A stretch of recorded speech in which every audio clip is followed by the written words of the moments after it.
Hare Krishna, Hare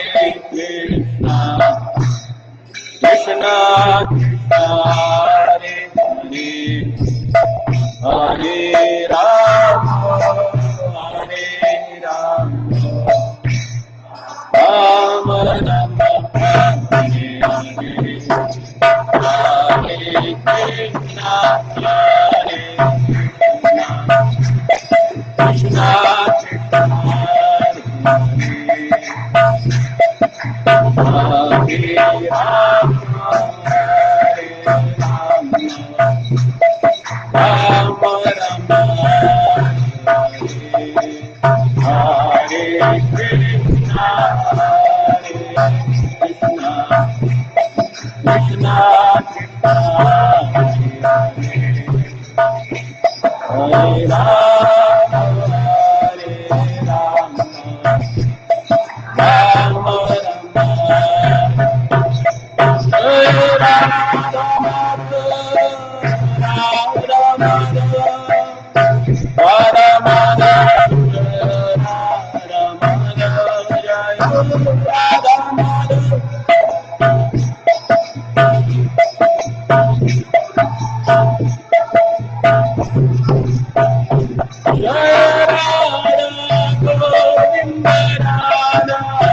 Govind Radhe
Bhaktivedanta स्वामी श्रील प्रभुपाद की जय। जय ओम विष्णुपाद परमहंस परिव्रजकाचार्य श्रोत श्री श्रीमद भक्त सिद्धांत सरस्वती ठाकुर गोस्वामी श्रील प्रभुपाद की जय। नामाचार्य श्रील हरिदास ठाकुर की जय। प्रेम से गौ श्री कृष्ण चैतन्य प्रभो नित्यानंद श्री अद्वैत गदाधर शिवासदि गौर भक्तवृंद की जय। जय जय श्री राधा कृष्ण गोप गोपीनाथ श्याम कुंड राधा कुंड गिरिराज गोवर्धन की जय। ब्रजभूमि वृंदावन धाम की जय। मथुरा द्वारिका धाम की जय। श्री क्षेत्र जगन्नाथपुरी धाम की जय। नवद्वीप मायापुर धाम की जय। गंगा मैया की जय। यमुना मैया की जय। भक्ति देवी की जय। तुलसी महारानी की जय। श्री सीताराम लक्ष्मण हनुमान की जय। श्री सीता नवमी महामहोत्सव की समवेत भक्तवृंद की जय। समवेत भक्तवृंद की जय। समवेत भक्तवृंद की जय। गौर प्रेमानंदे। ओम नमो भगवते वासुदेवाय।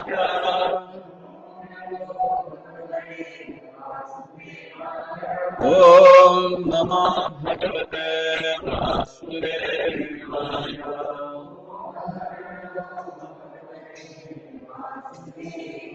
ओम नमो भगवते वासुदेवाय।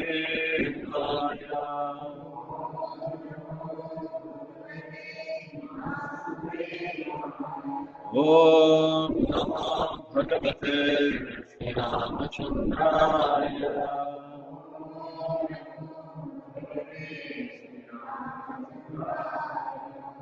नारायणं नमस्कृत्यं नरं चैव नरोत्तमं देवीं सरस्वतीं व्यासां ततो जयमुदीरयेत्। नष्टप्रायेषु भद्रेषु नित्यं भागवतसेवया भगवति उत्तमश्लोके भक्तिर्भवति नैष्टिके। कृष्णाय वासुदेवाय देवकी नन्दनाय च नन्दगोपकुमाराय गोविन्दाय नमो नलिननेत्राय वेणुवाद्यविनोदिने राधाधर सुधापान शालिने वनमालिने महाभावस्वरूपास्त्वं कृष्णप्रिया हरियसि प्रेमभक्ति प्रदे देवी श्रीराधिकात्मं नमोस्तुते। रामाय रामचन्द्राय रामभद्राय वेधसे नाथाय रघुनाथाय सीताय पतये नमः। वामे भूमि सुता परस्तु हनुमान पृष्ठे सुमित्रा सुतः शत्रुघ्नो भरतश्च पार्श्वदलयोर्मायवारिपूर्णेषु च सुग्रीवश्च विभीषणश्च युवराट् तारासुतो जाम्बवा मध्ये नीलसरोजकोमलरुचिम् रामं भजे श्यामम्। हरे कृष्णा कृष्णा कृष्णा हरे हरे हरे राम राम हरे हरे कृष्ण। तो आज हम हिंदी में करेंगे। तो आज बहुत ही महत्वपूर्ण दिवस है। भगवान श्री रामचंद्र की अर्धांगिनी सीता देवी का आज आविर्भाव दिन, उनकी जन्म तिथि है। जब भी भगवान प्रकट होते हैं इस धरा धरती पर अपनी लीलाएं करने के लिए, तो शक्तिमान के साथ शक्ति का भी आविर्भाव होता है। भगवान सर्वशक्तिमान है, तो सर्वशक्ति धारिणी सर्वशक्ति स्वरूपा श्री जी है। वही श्याम सुंदर और श्री राधिका जी अपने अनेक अवतारों में अनेक रूपों में प्रकट होते हैं। श्री आनंद रामायण में सीता माता के प्राकट्य का बहुत ही सुंदर वर्णन आता है। शायद आपने पूर्व में कभी इसको श्रवण भी नहीं किया हो। तो आइए हम श्री वाल्मीकि ऋषिकृत शतकोटि रामायण जो है, उसमें से आनंद रामायण में जो राम कथा बताई गई, उसमें वर्णन आता है कि जब प्रभु रामचंद्र शिवधनुष का भंजन कर देते हैं और उसके पश्चात माता सीता उनका वरण कर लेती है और जनक महाराज जी अपने दूतों के साथ अयोध्या में संदेश भेज देते हैं, निमंत्रण भेज देते हैं श्री सीताराम जी के विवाह का। तो दशरथ महाराज और सारे अयोध्यावासी बड़े हर्ष और उल्लास के साथ जनकपुरी में आ पहुंचते हैं। और जनकपुरी में आने के पश्चात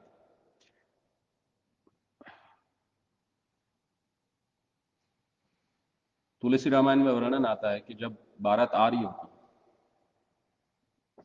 तो बारात में बहुत सज धज के हर्ष उल्लास के साथ लोग आ रहे थे, लेकिन एक ऐसी आश्चर्य और अद्भुत करने वाली ये बारात रहती है कि जिसमें वर ही नहीं रहता, बिना वर की बारात चल रही होती। तो रास्ते में लोग पूछते कि अरे ठीक है, बारात तो बहुत सुंदर दिख रही है, ये बारात में वर कहाँ है? तो अभी लोगों में जो आ रहे होते हैं अयोध्या से बाराती, वो सोचते कि अभी क्या बताएं, लोग हंसेंगे कि बिन वर की बारात चल रही है करके, वर ही नहीं है इसमें।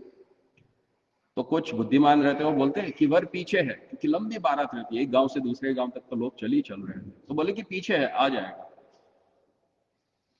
तो लोग खड़े रहते हैं कि चलो वर को तो देख ले, इतनी सुंदर बारात आ रही तो वर भी बहुत सुंदर होगा करके। तो पीछे देखते हैं, पीछे आने के बाद पीछे वाले बोलते, पीछे वालों को पूछते कि अरे वर कहाँ है? तो बोलते आपको किसने बोला कि वर पीछे है करके? बोले आगे वालों ने बताया। तो बोले शायद आप भूल गए होंगे, बीच में से वर निकल गया, क्योंकि इतनी बारात लंबी है ना तो मालूम नहीं पड़ा। तो ऐसे चल रहा होता है। तो महाराज दशरथ भी सोचते कि अब क्या करें, उनको बताने के लिए वर तो चाहिए ना। जब भी कोई संदेह रहता है, किसी प्रकार की संशय मन में ग्रस्त हो जाता है, तो हर कोई सुज्ञ व्यक्ति क्या कर लेता है, गुरु का आश्रय ग्रहण कर लेता है। तो वशिष्ठ जी के पास गए और बोले वशिष्ठ जी अब क्या करें, इसके ऊपर उपाय। तो बोले 3 भाइयों में से किसी एक को वर बना। बोले ये तो लोगों का संदेह हो जाएगा। बोले क्या संदेह होने वाला? बोले राम जी के जैसे दिखने वाला एक तो है ही ना। तो बोले भरत जी है। तो भरत जी को वर बनाया जाता है।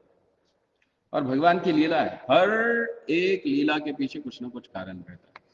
अभी बारात तो राम जी की चल रही होती है और इसमें वर किसको बनाया जाता है? भरत जी को। लेकिन आगे जाके यही भी वर बनने वाले, क्योंकि आगे जाके वहां पे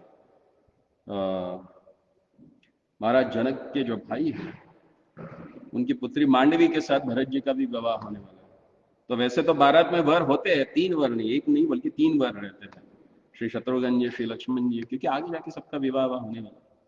तो बारात आके पहुंचती है, बारात का अच्छी तरह से स्वागत होता है। स्वागत होने के पश्चात जब सब अपने अपने महलों में विश्राम कर रहे होते हैं तो महाराज जनक दशरथ जी के पास आते हैं। और जब महाराज दशरथ जी को अपने चारों पुत्रों के साथ देखते हैं तो मन में एक इच्छा उत्पन्न हो जाती है। वो बोलते हैं कि राम जी के लिए तो मेरी कन्या सीता है ही है, ये अयोनिजा है, ये स्वयं धरणी से प्रकट हुई है, इसको इसीलिए उसको धरणी जा भी कहा जाता है। अयोनिजा यानी किसी माता के गर्भ से उत्पन्न नहीं, और धरणी जा यानी जो धरणी से उत्पन्न है। तो बोले उसके साथ राम जी का तो विवाह हो जाए। फिर लक्ष्मण जी, भरत जी और शत्रुघ्न जी के लिए भी हमारे पास कन्याएं हैं। अगर आपकी इच्छा हो तो मेरे भाइयों की जो पुत्रियां हैं, मांडवी है, श्री उर्मिला जी है, श्री श्रुतकीर्ति जी है, उनके साथ इनका विवाह करें। वास्तव में जब ये चारों कुमारों का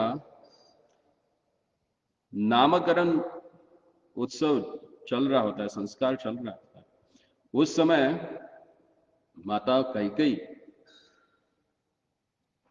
वशिष्ठ जी की पत्नी जो है अरुंधति जी, उनको पूछती है कि माता आप तो भूत वर्तमान भविष्य सब कुछ ज्ञात है आपको, तो क्या कृपया हम बता सकती है हमें कि ये चारों कुमारों की पत्नियां कैसी होंगी?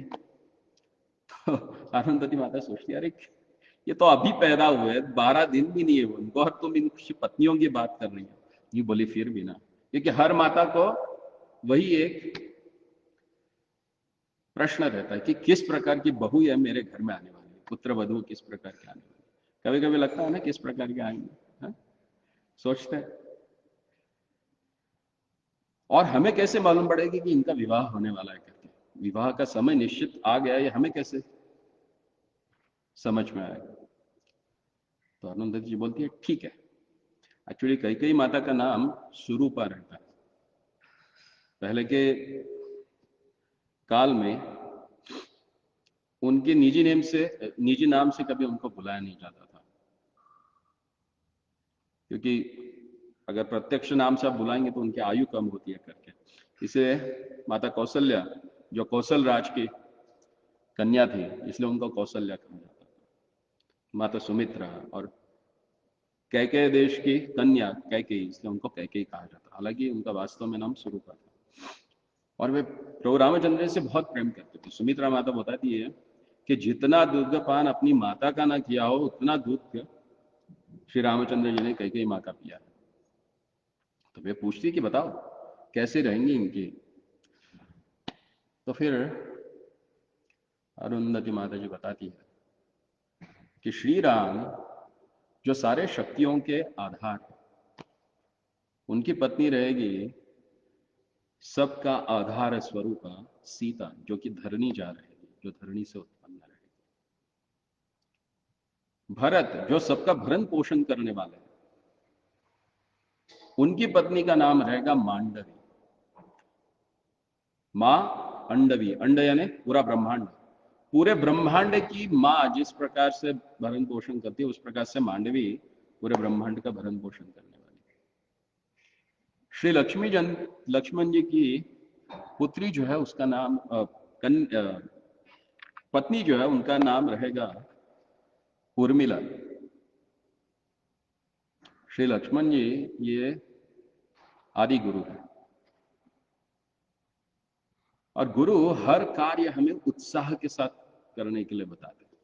जब भी हम निरुत्साही हो जाते हैं तो गुरु जी के कुछ वचन ही हमारे लिए उत्साह प्रदान कर देते हैं। तो वो उत्साह स्वरूपा जो है वो है उर्मिला जी। उर्मी बोलते हैं ना, मराठी में बोलते बहुत उर्मी आ गया। उर्मिला जो उर्मी प्रदान करने वाली यानी ऊर्जा प्रदान करने वाली। और शत्रुघ्न, श्री शत्रुघ्न जी की पत्नी होगी, किसी को नाम मालूम है? श्रुतकीर्ति। देखिए इन नामों के पीछे भी बहुत अर्थ है। हालांकि रामायण में आप देखते हैं कि शत्रुघ्न जी ने कोई ज्यादा युद्ध नहीं किए हैं, केवल एक ही है जो लवनासुर को मारने आए थे और लव कुश के साथ जो युद्ध किया था वही। लेकिन फिर भी उनको शत्रुघ्न कहा जाता है। शत्रुघ्न जो शत्रुओं का नाश करने वाले हैं। तो माता सुमित्रा पूछती ये तो इतना सुकुमार है, ये कौन से शत्रुओं का हनन करने वाला?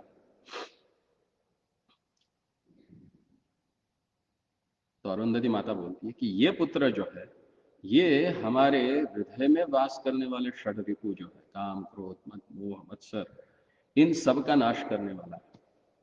बाह्य शत्रुओं का तो कोई भी दालन कर सकता है, लेकिन इन अंतर शत्रुओं का दालन करने के लिए शत्रुघ्न है। और इनकी पत्नी का नाम क्या है? श्रुतकीर्ति। श्रुतकीर्ति यानी श्रुत यानी कान, और कीर्ति यानी गुणगान यश।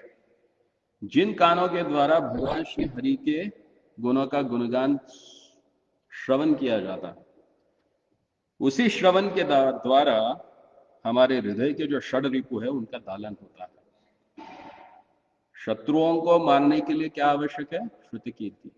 शत्रुघ्न तभी कार्यशाली होते हैं जब श्रुति कीर्ति आ जाती है, यानी भगवान श्री हरि के गुणों का गुणगान श्रवण जब कर लेते हैं तो शत्रुओं का हनन निश्चित है।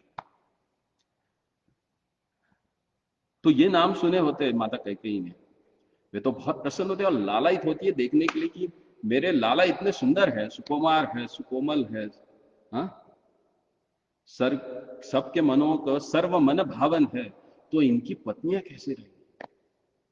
और हालांकि उनकी आयु उस समय ज्यादा नहीं थी। प्रभु रामचंद्र उस समय जब उनका विवाह हुआ उस समय 15 वर्ष के थे, और उसी एक दो आगे पीछे करके इन सबकी आयु थी। और माता सीता उस समय 6 वर्ष की थी जब उनका स्वयंवर हुआ।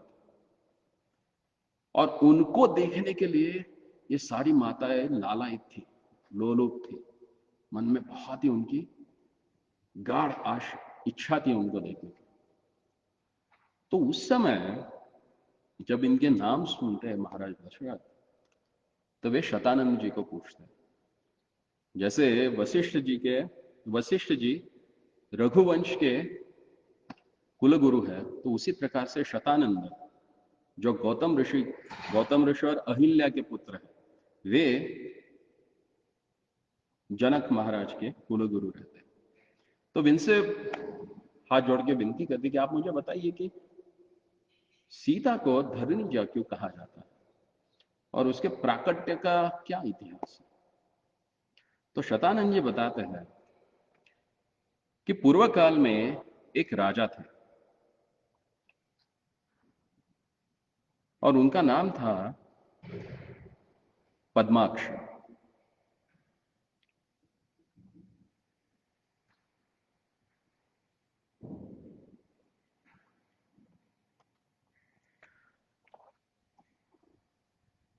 और उन्होंने देखा कि इस संसार में हर कोई व्यक्ति माता लक्ष्मी को चाहता है ना, चाहे वो सुर हो, असुर हो, आस्तिक हो, नास्तिक हो, हर एक को लक्ष्मी माता की कृपा तो चाहिए ही चाहिए। लेकिन पद्माक्ष बहुत बुद्धिमान रहते, चतुर रहते। वे सोचते हैं कि सबको माता लक्ष्मी तो चाहिए लेकिन भोग करने, बोलता मुझे चाहिए कन्या के रूप में, मैं चाहता हूं उनका पिता बनना। और फिर उन्होंने तपस्या की, घोर तपस्या की, और माता लक्ष्मी उनके सामने प्रकट हो गई। और प्रकट होने के पश्चात उन्होंने बहुत अनुनय विनय किया। महाराज पद्माक्ष ने प्रार्थना की कि मैं आपको अपनी पुत्री के रूप में प्राप्त करना चाहता हूं। तो माता लक्ष्मी बोली, देखो मैं तो मेरे स्वामी की अर्धांगिनी हूं, और उनकी अनुमति हो तो यह संभव होगा, और उनकी इच्छा के बिना मैं किसी प्रकार का कार्य नहीं कर सकती। तो आप भगवान श्री विष्णु से पूछ लो। तो फिर से महाराज पद्माक्षर तपस्या में बैठ गए, बहुत कठोर तपस्या की, और उस तपस्या के पश्चात चतुर्भुज राजधारी पीताम्बर प्रकट हो गए, और राजा ने अपने मन की मनीषा जो है उनको बता दी कि ऐसा ऐसा है, क्या करें। तो भगवान बोले, ठीक है, आपकी इच्छा पूरी हो। और फिर भगवान ने उनको एक मातुलंग फल उनके हाथ में दिया। अब उसको आप नारंगी कहिए, नींबू कहिए, या बिजोरा कहिए, वो उनके हाथ में दे दिया, और भगवान अंतर्धान हो गए। जैसे ही भगवान अंतर्धान हो गए, वो राजा ने बड़ी जिज्ञासा के साथ उस फल को 2 भागों में विभाजित कर दिया। तो उसमें सुवर्ण के समान जगमगाती कन्या को विद्यमान देखा। राजा बहुत आश्चर्यचकित हो गया कि भगवान ने इस प्रकार से माता लक्ष्मी को मेरे हाथों में प्रकट कर दिया। तो देखिए, इस कली काल में जैसे हमारे गुरु महाराज कहा करते थे कि ये तो भगवान फैक्ट्री बन गई आजकल। हर एक 10 साल के बाद कोई ना कोई कहीं ना कहीं पे भगवान उत्पन्न हो जाता है। और एक कल की भगवान आया था ना, सेंट इतना मारता था कि कम से कम 100 मीटर तक स्मेल आया। फिर कुछ दिनों के बाद उस भगवान के साथ साथ भगवती भी आ गई। तो ऐसे चित्र विचित्र लोग आते रहते हैं, लेकिन भगवान जब भी प्रकट होते हैं वे अयोनिज रहते हैं, किसी भी माता के गर्भ से नहीं प्रकट होते। या भगवान की शक्ति माता लक्ष्मी क्यों ना, वो किसी के गर्भ से प्रकट नहीं होते, वे वैसे ही उनका प्राकट्य होता है। तो यहां पे जब उस सुंदर कन्या को देखा, और वो देखते ही देखते बड़ी होने लगी, और महाराज पद्माक्ष ने वो मातुलंग फल जो था वो फिर से इकट्ठा कर दिया, तो वो स्वर्ण का बन गया। और फिर उस बालिका ने वो फल अपने हाथ में ले लिया। इसलिए माता लक्ष्मी का जो खास करके करवीर में यानी कोल्हापुर में जो विग्रह है वो मातुलिंग धारी, उस फल को और लिंग को धारण की हुई है महालक्ष्मी। तो देखते देखते बड़ी हो गई। जैसी बड़ी हो गई तो पद्माक्ष राजा जो थे, हर पिता के मन में चिंता हो जाती कि अभी कन्या का विवाह किसके साथ करे, इतनी दिव्य कन्या है मेरी, अभी उसको उसी प्रकार का दिव्य वर भी होना चाहिए। तो उन्होंने अपनी पद्माक्ष राजा की कन्या, इसलिए उनका नाम पद्मा हो गया। तो पद्मा का विवाह उन्होंने सुनिश्चित किया कि इस समय उनका स्वयंवर किया जाएगा, और सारे राजाओं का आमंत्रण भेजा गया। सारे राजा आ गए, मुनीश्वर आ गए, देवता आ गए, गंधर्व आ गए, दानव मानव, जैसा चाहे वैसा रूप धारण करने वाले खग पर्वत नदी समुद्र यक्ष किन्नर रावण आदि से सारे राक्षस भी आ गए। अब इन सबको देखने के पश्चात राजा ने एक निश्चित किया कि जो व्यक्ति अपने शरीर को आकाश के नीले रंग से रंग लेगा, उस व्यक्ति के साथ मेरी कन्या का विवाह होगा। तो ये तो असंभव है, क्योंकि घनश्याम वर्ण तो केवल हमारे नटवर्ण नागर है, और कोई हो ही नहीं सकता। तो बाकी राजाओं ने समझा कि ये नाटक कर रहा है, ये देना नहीं चाहता है। तो उन्होंने युद्ध छेड़ दिया, और जैसे ही युद्ध की शुरुआत हुई, राजा तो बड़े बलशाली थे, उन्होंने तो सबको मार के भगा दिया। सारे भाग गए, लेकिन दैत्य दानव जो थे वो टिके रहे, और अंत में उन्होंने महाराज पद्माक्ष को मार डाला। जब उनकी मृत्यु हो गई तो यहाँ पे बहुत ही सुंदर रूप बताया गया है। बताते हैं कि जो लक्ष्मी की आशा करता है उसको क्या प्राप्त होता है। लक्ष्म्या चित्तस्य चांचल्यम भय शोको वधोपि च भवत्येव महत्तम तस्मात् सताम परिव्रज। यहाँ पे बताते हैं कि जो लक्ष्मी की आशा करता है उसके चित्त में चंचलता आ जाती है। लक्ष्मी का एक नाम क्या है? चंचला, है ना। आज किसी के हाथ में, कल किसी के हाथ में होगी, कोई भरोसा नहीं, क्योंकि वो किसी एक जगह पे रुकती नहीं है। और जब किसी के पास आ जाती है तो उसके मन में भय प्रकट हो जाता है। जब चली जाती है तो शोक प्रकट हो जाता है, और बहुत ही ज्यादा हो जाता है तो वधोपी, मर्डर होने की, वध होने की आशंका रहती है। कोई ना कोई तो मार डालेगा पैसे के लिए, और सबसे बड़ा दुख का कारण बन जाती है। इसलिए यहाँ पे कहते हैं कि सताम, जो भगवान के भक्त है वो उससे थोड़ा दूरी रहना चाहिए। बोले नहीं चाहिए, रहने दो, आप जितनी दूर रहोगे उतने हम सुखी रहेंगे। और यहां पे हम देखते हैं पद्माक्ष ने माता लक्ष्मी को अपनी पुत्री के रूप में पाना चाहा, मारा गया। बाकी के लोग पत्नी के रूप में प्राप्त करके भोग करना चाहते थे, शोक को प्राप्त हो गए। किसी के हाथ में नहीं आई, क्योंकि वो माधव की है, वो थोड़ी बंदर के हाथ में आएगी किसी के। तो उसी समय पद्मा जो है वो अग्निकुंड में प्रवेश कर गई।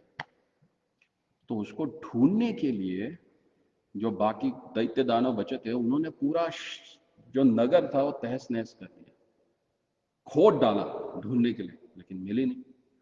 फिर सब संतप्त हो गया, अपने अपने घर चले गए। फिर बहुत वर्षों के पश्चात एक दिन पद्मा उस अग्निकुंड से बाहर आके, अग्निकुंड के पास बाहर बैठी हुई थी, और उसी समय रावण, राक्षस राज रावण अपने एक मंत्री के साथ, सारन के साथ आकाश में भ्रमण कर रहा था पुष्पक विमान में बैठ के। तो उसी ने उस समय देखा, और सारन ने बताया, महाराज ये वही है, ये वो पद्मा है जिसके कारण उस समय इतना घनघोर युद्ध हुआ था और सबको संतप्त और शोकाकुल होकर यहां से जाना पड़ा था, वो वही है। जब रावण उसको देखता है तो रावण यानी काम का स्वरूप कहा गया है, तो उसकी इच्छा हो जाती है भोग करने की, और तुरंत नीचे आता है, बोलता है अभी मैं इसको उठा ले जाऊंगा। तो जैसे ही पद्मा रावण को देखती है वो पुनः अग्निकुंड में प्रवेश कर देती है। तो उस समय रावण बोलता है कि हे पद्मे, तुमने पहले ही अग्नि में प्रवेश करके राजाओं तथा देवताओं को बड़ी भारी मात्रा में दुख दिया है, और हे मनोरमे, आज मैं तुम्हारा जो रहने का निवास स्थान है वो देख चुका हूं। तो रावण ने क्या किया, प्रचंड घड़े में पानी ला के अग्निकुंड में डाल के अग्नि को बुझा दिया। और जब बुझा है तो उसने देखा कि राख के अंदर 5 दिव्य रत्न। फिर बोला अभी चलो ठीक है, कुछ नहीं कुछ तो मिल गया। वो 5 रत्नों को उठाया, एक संदूक में डाल दिए, और वो संदूक उठा के सीधा लंका पहुंच गया।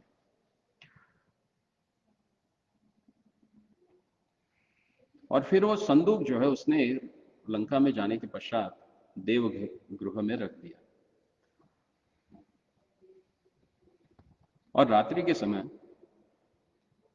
एकांत में पलंग पर मंदोदरी के साथ बैठा हुआ था। तो उसने सोचा कि चलो, मंदोदरी को कहा उसने कि हे मंदोदरी, मैंने तुम्हारे लिए बहुत सुंदर उपहार लाया है, और वो देव गृह में एक संदूक रखी हुई है, तुम जाके उसमें से ले लो। तो वो बहुत प्रसन्न हो जाती है कि मेरे पति ने मेरे लिए कुछ लाया और वो देव गृह में रखा है, यानी बहुत ही महत्वपूर्ण कुछ होगा, देखना चाहिए। तुरंत भाग जाती है और संदूक को उठाने का प्रयास करती है। तो उठता ही नहीं,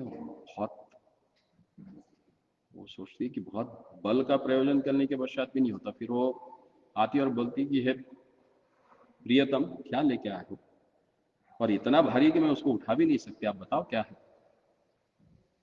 तो रावण फिर अपने सेवकों को बुलाते कि उठा के लाते और खोलते तो अंदर एक सुवर्ण कन्या दिखाई देती।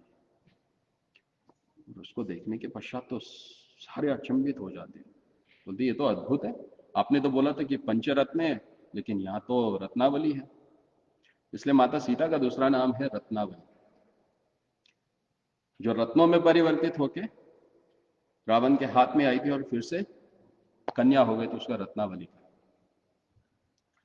तो उसे देखने के पश्चात रावण ने सारा वृत्तांत अपनी पत्नी को बताया, ऐसे हुआ, ऐसे हुआ, ऐसे हुआ, ऐसे हुआ।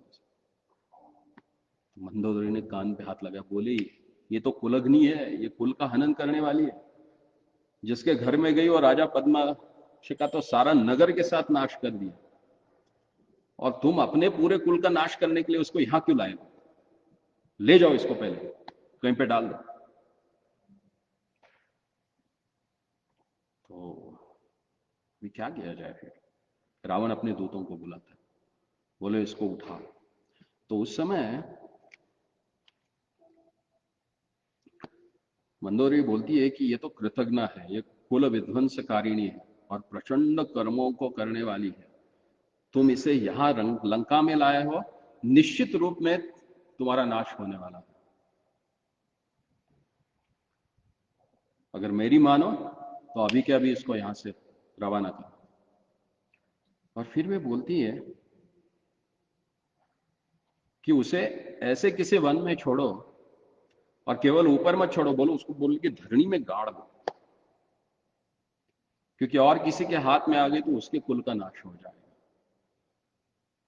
तो फिर उसके पीछे कारण बताती है कि ये किस व्यक्ति के पास टिक सकती है या चिरकाल रह सकती है। वे कहती है यहां पर गृहस्थ आश्रम युक्तो, यहाँ कि जो गृहस्थ आश्रम से युक्त हो, गृहस्थ हो, गृह मेदी नहीं, जो घर में रह के घर को आश्रम बनाए। आश्रम माने वो स्थान जहां पे आध्यात्मिक प्रगति होती है, चाहे फिर वो ब्रह्मचर्य आश्रम हो, गृहस्थ आश्रम हो, वानप्रस्थ हो, या फिर संन्यास आश्रम हो। तो ये बोलते हैं कि गृहस्थ आश्रम युक्तो यहाँ तथा विजितेन्द्रिय। गृहस्थ किसको कहा जाता है? जो घर में रहता है। घर उसको कहा जाता है जिसमें गृहिणी रहती है, और वो गृहस्थ गृहिणी के साथ रहते हुए विजितेंद्रिय रहता है, जिसके इंद्रियों के ऊपर नियंत्रण हो, ऐसा व्यक्ति। वृद्धि में प्यति तद्गेहे कुमारिकम इदम शुभानना। ये जो सुंदर कन्या है, ये कुमारी का जो है, वो उस व्यक्ति के घर में उसकी वृद्धि हो सकती है। यानी लक्ष्मी की वृद्धि उस घर में होती है जिस घर में विजित इंद्रिय, इंद्रियों के ऊपर नियंत्रण रखने वाला गृहस्थ रहता है। चराचरेषु सर्वत्म आत्मरूपे यम पश्यति। जो चराचर में स्थित भूतों को आत्म रूप में जो देखता है, तस्य ज्ञेय चिरकालम स्यात् इति य न संशयः। मंदोदरी बता रही है कि माता सीता उसके घर में रह सकती है जो गृहस्थ है, विजितेंद्रिय है, और सबको आत्म रूप में देखता है, और उसके घर में वे चिरकालम, दीर्घ काल तक रहेगी। तो ये सोचते कि अभी इसको कहां लेके जाए, ऐसा कौन व्यक्ति है उस समय। ये लोग पुष्पक विमान में घूम रहे होते ऐसी जगह देखने के लिए। अभी मंदोदरी ने जो बोला है, ऐसा कोई व्यक्ति मिले तो उसके स्थान पे इसको रख दे। तो वे सीधा कहा जाते हैं मिथिला। मिथिला में कौन निवास करते हैं? हाँ, क्षीरध्वज राजा, जिनको जनक कहा जाता है। और उनका दूसरा नाम है विदेह। विदेह यानी जो देहात्म बुद्धि के स्तर से ऊपर उठे हुए हैं। ऐसा ही व्यक्ति लक्ष्मी का पिता बन सकता है, जो देहात्म बुद्धि से परे है, जो सबको आत्म रूप में देखता है। ऐसा व्यक्ति माता लक्ष्मी का पिता बन सकता है। तो फिर उन्होंने मिथिला के एक वन में गड्ढा खोद के धरनी में वो संदूक छुपा दिया, गाड़ दिया और चले गए। जाने इसके पूर्व एक्चुअली जब माता उनको बताती है, मंदोदरी जी बताती है कि इनको लेके जाओ, तो उस समय सीता माता बोलती है, जो बालिका रहती है वो बोलती है कि मैं 4 बार आने वाली हूँ लंका, मैं 3 बार और भविष्य में आऊंगी, अभी तो आ रही हो तुम मुझे वापस भेजो, दूसरी बार जब आऊंगी ना, रावण तुम्हारे मंत्री और पुत्रों के साथ तुम्हारा वध कर दूंगा।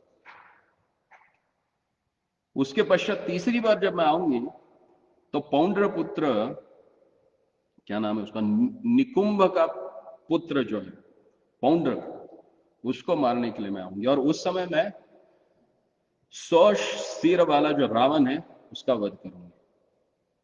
और चौथी बार बोलती है कि मैं आऊंगी शूरवीर कुंभकर्ण और मुलकासुर नाम का जो असुर है उनका वध करूंगी। रावण जब ये सुनता है तुरंत अपना खड़ग निकाल लाता, बोलता अभी इसको मार डालता हूं।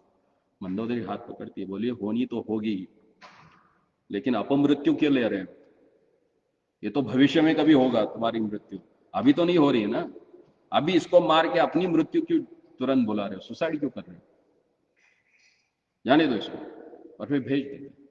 फिर मैं जब वहां एक वन में जहां पे गाड़ी जाती है मिथिला में, तो एक सूर्य ग्रहण के समय वो भूभाग जो है, वो भूमि महाराज जनक किसी ब्राह्मण को दान दे देते। तो ब्राह्मण किसी एक शुभ मुहूर्त पे एक शूद्र को बोल देता है कि भाई तुम ये भूमि का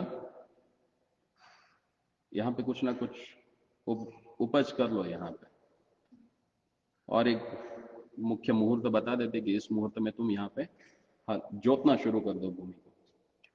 तो वह शूद्र भी ठीक है बोलता है और जोतना शुरू कर देता है। जैसे ही जोतना शुरू कर देता है, एक जगह पे आके उसके क्या बोलते हैं उसको, हल हल का जो फाल रहता है, सीता जो रहते हैं, वो एक संदूक बनाते हैं। तो खोद के देखते तो बड़ा संदूक मिलता है उसमें। तो वो शूद्र उसको उठा के ब्राह्मण के पास लेके आता है और ब्राह्मण को बता देता है, देखिए आपने मुझे वो भूमि जोतने के लिए दे दी थी, लेकिन इस भूमि में ये संदूक मिला है, आप इसको ले लीजिए। तो ब्राह्मण बोलता है, राजा ने तो मुझे जमीन दी है, जमीन के अंदर का तो दिया नहीं है, तो ये तो राजा को जाके देना चाहिए। आप सोचो अगर ये जमाने का शूद्र होता तो जाता ब्राह्मण के पास? नहीं जाता ना। समझो ये जमाने का ब्राह्मण होता तो वो संदूक लेके जाता राजा के पास? नहीं।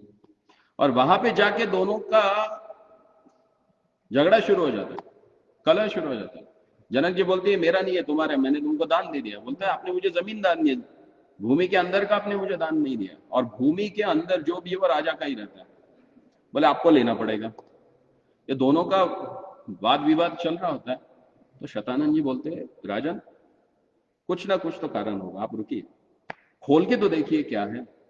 वो खोल देते, जैसे उसमें कन्यादित्य ब्राह्मण भाग जाता है। आप ही संभालो इसको। तो महाराज जनक खोलते उसको, और खोल के देखते तो एक सुवर्ण आभा से युक्त बहुत ही सुंदर बालिका उसमें रहती है। और महाराज शतानंद को तो, सॉरी, शिरध्वज यानी जनक जी को कोई संतान नहीं होती। वे बहुत प्रसन्न हो जाते कि चलो हमें एक कन्या प्राप्त हो। और फिर वे उसी समय महाराज शतानंद को उनके गुरु जो है उनको प्रार्थना करते हैं कि आप इसका जातक कर्म संस्कार कर लीजिए। और फिर ब्राह्मणों के द्वारा उचित प्रकार से जातक संस्कार हो जाता है। तो बताते हैं कि वे अपने हाथ में वो मातुलंग फल लेके आई, इसलिए उनको मातुलुंगी कहा जाता है। माता सीता का नाम एक मातुलुंगी भी है। वो अग्नि में निवास करने वाली थी या अग्नि में ही रहती थी, इसलिए उनका नाम अग्निगर्भा भी है। और रत्नों में निवास करने वाली है, इसलिए उनका नाम रत्नावली है। और धरणी से निकलने के कारण उनका नाम धरणीजा है। और महाराज जनक के द्वारा पालित होने के कारण उनका नाम जानकी है। और हल के फाल से यानी सीता के अग्रभाग से प्रकट होने के कारण सीता, और महाराज पद्माक्ष की कन्या होने के कारण उनका नाम पद्मा हो गया। बोलो सीता माता की जय। तो हम आरती कर लेंगे और उसके पश्चात फिर प्रसाद। भगवान को प्राप्त करना है ना, तो सबसे आसान तरीका है, क्या है मालूम है?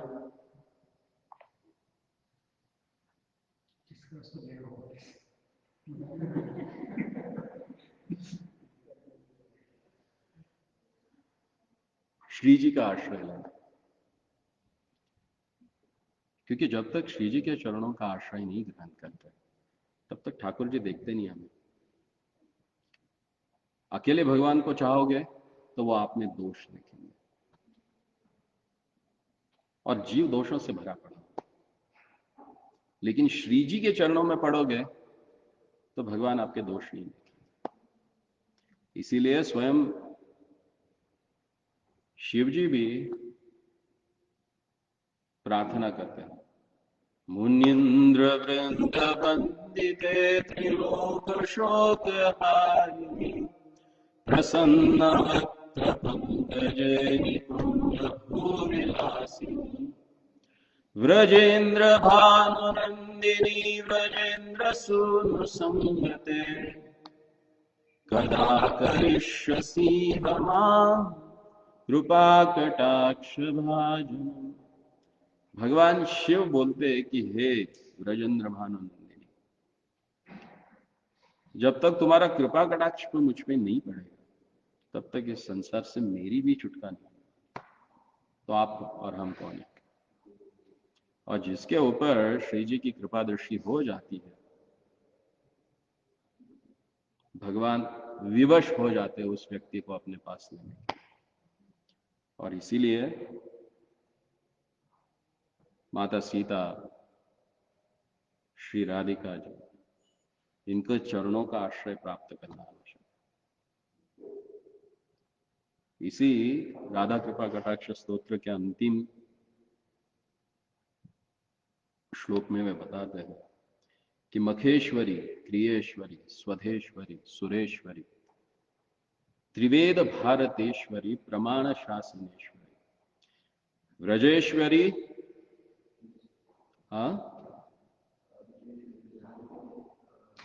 श्री राधिके नाम।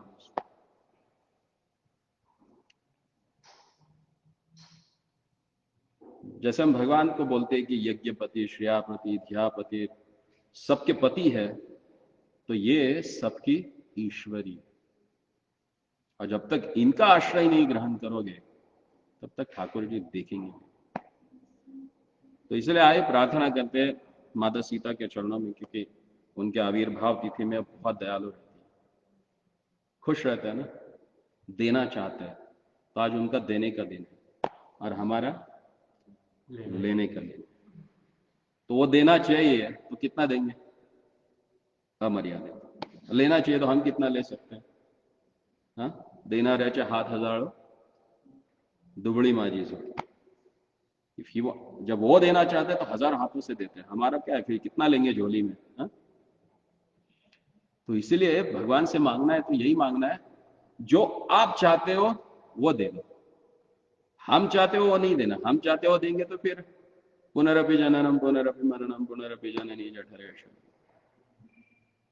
लेकिन आप जो चाहते हो दोगे तो फिर क्या होगा? महत्पदम पुण्य यशो मुरारी, भगवान का जो महत्पद है, भगवत धाम है, वो हमें प्राप्त है। तो आइए माता सीता के चरणों में प्रार्थना करते हैं कि जिस प्रकार से पातिव्रत्य का पालन करके इस धरा धरती पर उन्होंने एक मर्यादा की स्थापना की। उसी मर्यादा का पालन करके हम भी एक पतिव्रता स्त्री के समान भगवान के चरणों का आश्रय ग्रहण करें, ताकि हमारा मन यहाँ वहां विचलित न हो, केवल भगवान के चरणों में लगा। श्री सीताराम लक्ष्मण हनुमान की, श्री सीतारामचंद्र के। हरे कृष्ण।